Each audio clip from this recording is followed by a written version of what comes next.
sa kulungan ang minsang pangako ng gobyerno kaugnay ng mga sangkot sa flood control scandal.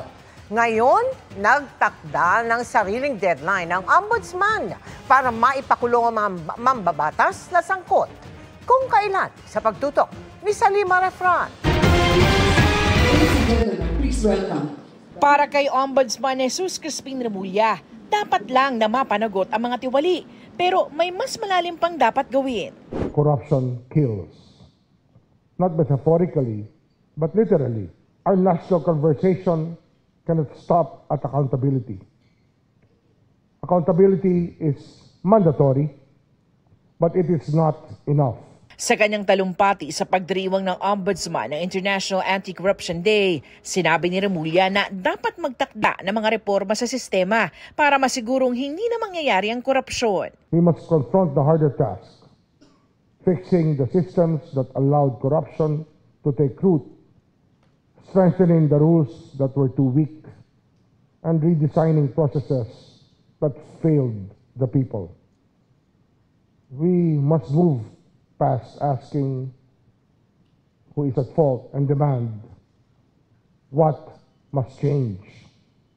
Because without reform, the same abuses will continue under new names and under new faces.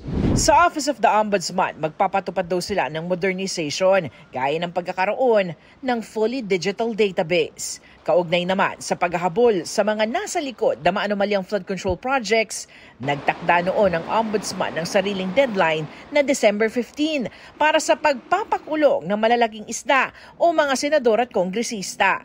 Sabi ni Assistant Ombudsman Miko Clavano, posible raw na ngayong linggo may maisampa silang mga kaso sa Sandigan Bayan.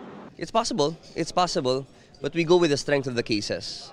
Kung meron tayong makitang ebidensya na ang proponent mismo ang kumuha ng pera, siya mismo ang tumanggap ng pera, mas madaling i-prove po yun. Kaysa sa mga kaso na may layering, patago talaga, merong silang mga bagman na kailangan muna nating matumbok para makuha yung proponent. Nakapagsampa na ang Ombudsman ng mga kasong graft at malversation sa Sandigan Bayan at Digos RTC kaugnay ng substandard umanong 289 million pesos na road dike project sa Nauhan Oriental, Mindoro at sa 96.5 million pesos na ghost project umano sa Jose Abad Santos, Davao Occidental. Para sa GMA Integrated News, Salima Refran, nakatutok 24 oras.